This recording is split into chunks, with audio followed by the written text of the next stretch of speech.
opérer ay disparition de documents, de documents très importants pour l'administration et pour la nation, pour masquer ay crimes économiques.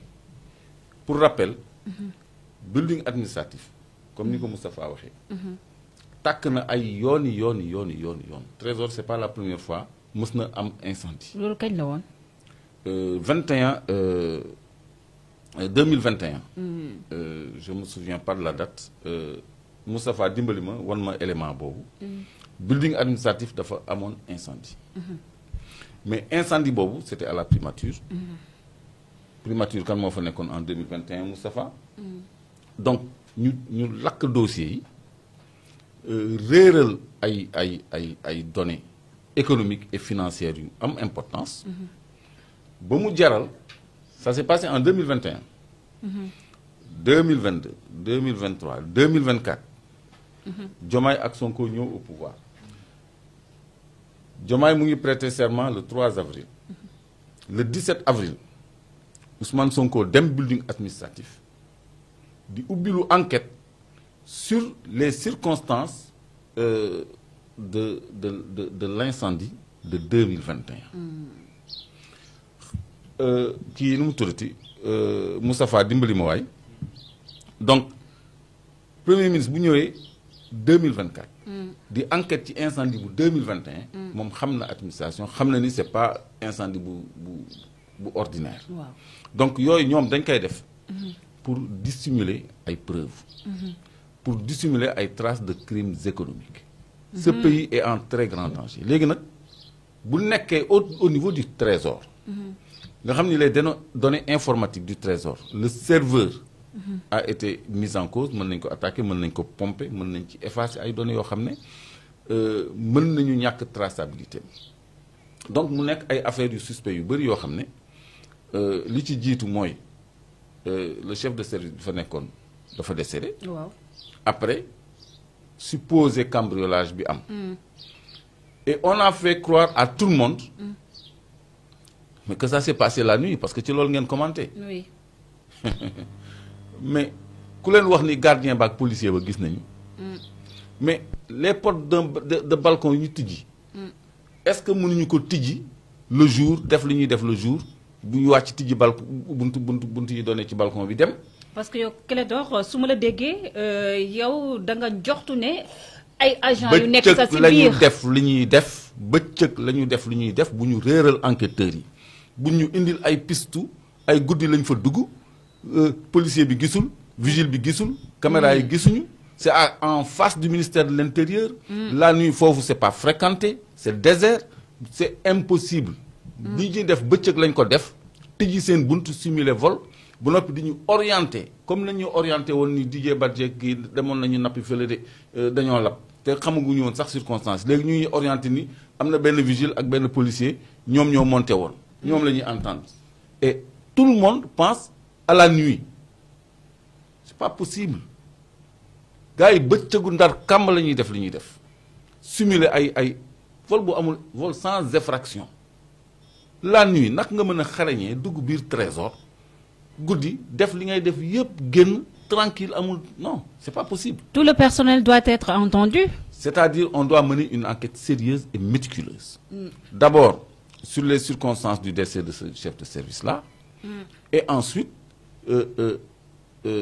lan moo war a motiver police scientifique dafa war a def son maximum pour jàpp ñi parce que c'est une menace de la République. Sénégal dafa nekk sous le coup d'une menace.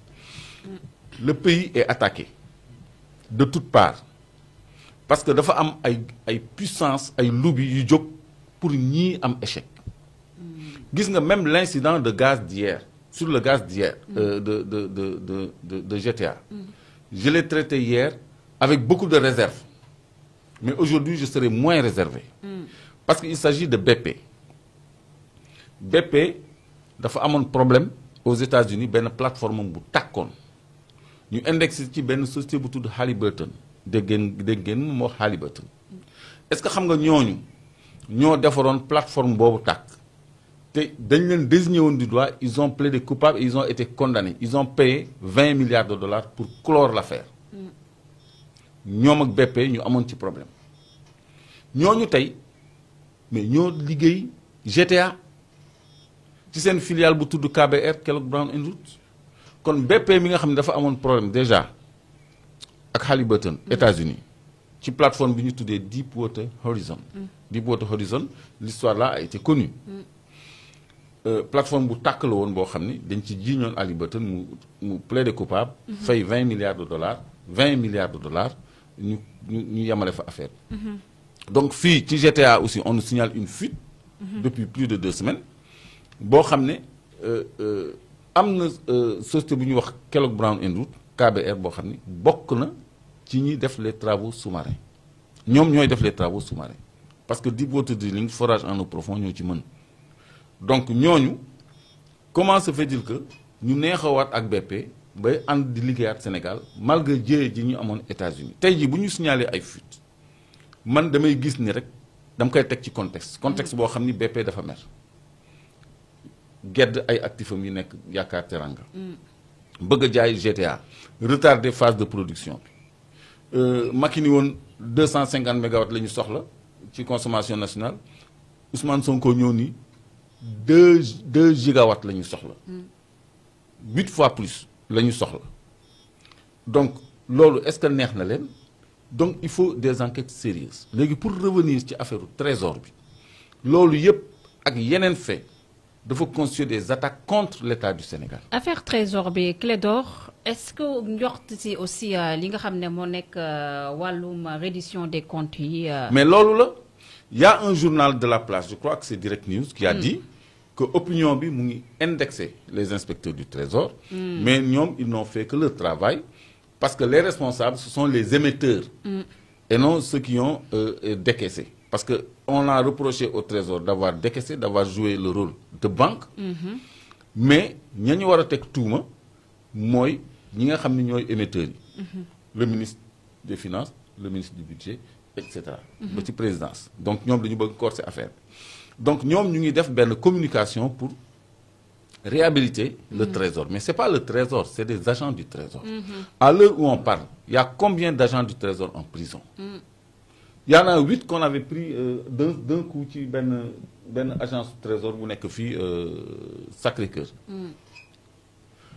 Mais c'est des agents, c'est pas tout le service du trésor, c'est des agents véreux.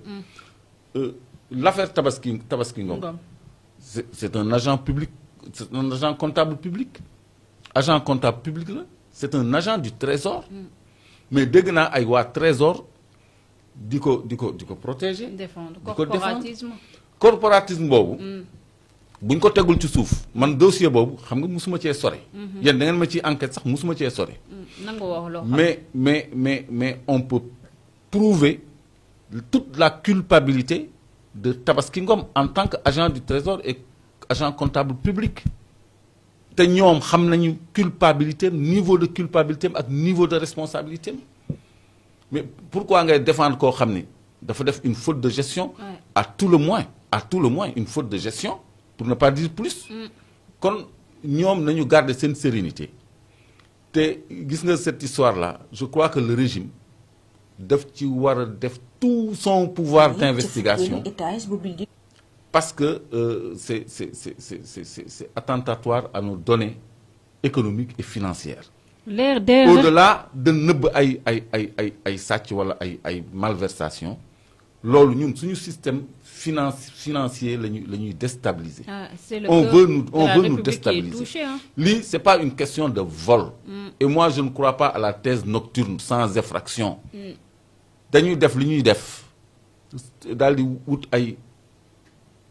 alibi. C'est des alibis. Donc je n'oriente rien du tout mais damay joxe beneen man ni ma ko gisee man. noo ko gisee.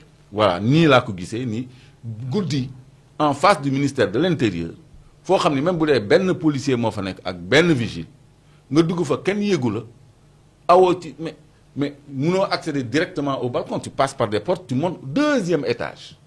mais Clédor. mais quand même pourquoi on veut nous faire faire croire que ça s'est passé la nuit sans effraction ni vu ni connu nañu enquête sérieusement parce que loolu man bëggul ça ne passe pas à travers mon filtre logique tout à fait. lii rek moo ma indi woon ngeen baal en tant qu'informaticien et c'est très important Clédor jàpp nga ne carrément les ordinateurs yi nga xam ne sàcc neen ko loolu mun na tax ñu disparaître données ay données yu impliqué ay nit parce que. mais bien sûr ñëpp xam nañ suñu administration bi nu muy doxee. am na yu bëri duñ ko archiver Clédor. mais bien sûr à moins que. oui ñoom ñu jël ay mesures de sécurité.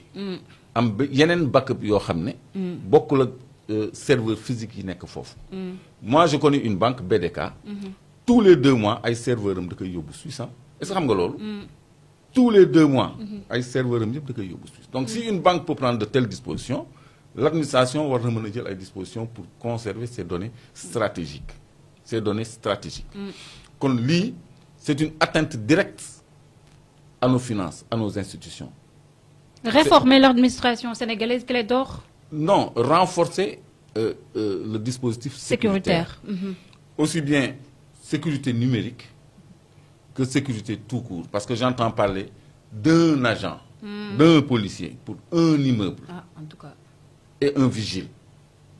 Je crois que lolo, c'est une grosse lacune.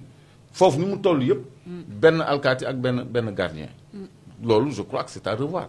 Parce que faut le souligner, c'est le trésor quand même. Maintenant, il y a un toilettage des agents du trésor, mais il y a des agents du trésor qui sont trempés jusqu'au cou. Les responsabilités doivent être situées. Donc, regarde cet article.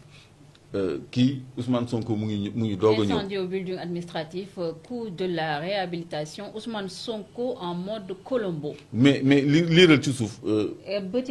Quelques jours après sa prise de fonction, le Premier ministre s'est rendu au building administratif Mamadou Dia, situé à quelques pas. L'objectif étant de s'enquérir de la situation liée à l'incendie qui s'était déclaré en août 2021. Le coût de la réfection du bâtiment et les avenants. l'AGETIP maître d'ouvrage. Attends, non, c'est bon. L'objectif étant de s'enquérir de la situation liée à l'incendie qui s'était déclaré en août 2021. Yow yaa ngi doog a ñëw ci nguur 17 avril. 3 avril ngeen prêter serment 17 avril yow yaa ngi lijjanti. La situation liée à l'incendie de 2021 bi nga xam ne moom lañ lay woon nii.